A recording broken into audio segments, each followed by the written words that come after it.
You have to be diverse. Well, no fighting. I'll fire one of you. It's him. You work so your hands don't work no more. Or you're fired. You got some good workers on there. Get some more. So in this video, I'm going to be showing you guys this fun simulation that I did with my students today in order to teach them about how working conditions were like during the Gilded Age. You can find the resources in the description of the video that has the little roll sheets for the students and the materials that you need in order to do this.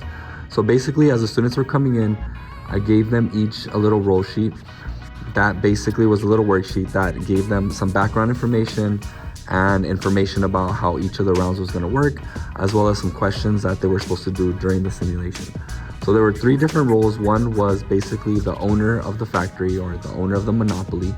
So that was the first round. There was a person that was basically in charge of the 4 different factories that were in the classroom. So I divided students up into 4 groups. So this factory owner basically had a monopoly over the whole class. So he was the boss, if you will, of everyone. Then we had managers or supervisors that were basically in charge of a group, and they were basically like the helpers of the owner of the factory, right? So the idea was that they had to work. So what they had to do was make these little shirts. Like obviously you can do all sorts of different things, but the whole point is that they divide up the work and they work, right? That's what the workers do. Now during the activity, if a worker is not doing a good job, one of the fun parts about it is that the managers or the factory owner could fire the workers, right? So that was meant to kind of show how during this time period, there was an excess of basically workers, and that's part of the reason why the workers were treated so badly. So during the activity, the workers also had to be on the floor while they worked. That was to simulate kind of like the hard working conditions. So anytime a student would get fired, they would have to sit in the back, and they had a little reflection, which was a part of their roll sheet. So they had to write a little reflection, write a little thing about why they got fired and so on. And then after that, they were able to then go and find another job, right? At any of the factories, they were able to get a job. Now, the way I paid the students was by way of Skittles. So I would give them a certain amount of Skittles based on how many shirts they could produce.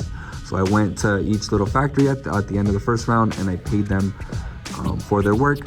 Now, the kind of interesting part, or the thing that simulated low wages, is the fact that I only gave 1 M&M for each worker.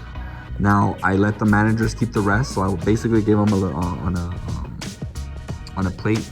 I gave the managers a little plate, and I basically went around and gave them a certain amount, and their job was to then give each worker 1 Skittle, and then they would keep the rest. Then the factory owner, he went around and basically got 3/4 of the Skittles for himself, right? So the factory owner, the industrialist, captain of industry, whatever you want to call him, the owner of the monopoly, basically kept the vast majority of the wealth, right? The vast majority of the Skittles, and it was very easy to see, and that was a big part of the lesson, right? So they can see how that monopoly led to such a huge accumulation of wealth for these people. Then I had round 2, right? So then during that time, they basically wrote an answer to the first question that was on their worksheet.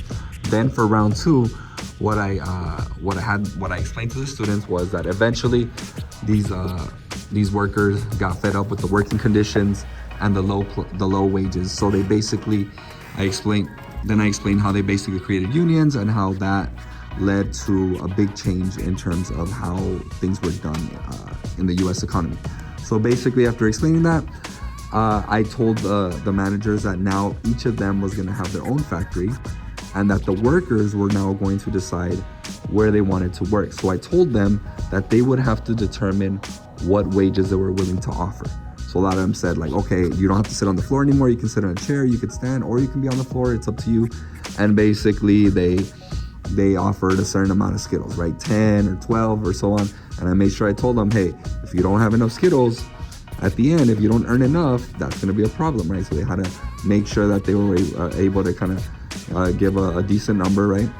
And basically the workers then went around and they chose where they wanted to work. And at the end, they were able to receive their wages, right? Most of them. Now, if a company or a factory, I should say, went bankrupt, and what that meant is they didn't have enough Skittles to pay their workers, then that was obviously a problem, right? And that's meant to show kind of how competition works in the real economy and so on. And then for the third round, which I didn't get to in most of my classes, that was the whole idea, right? You basically do it over again, and now those owners of those factories that didn't make enough, right? Now they have to be a regular worker and go around and try to get a job like everyone else, basically. So it was just a fun little activity.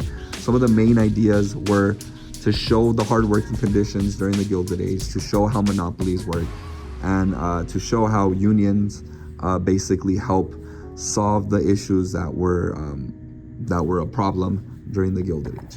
So like I said, all the resources can be found in the description of the video.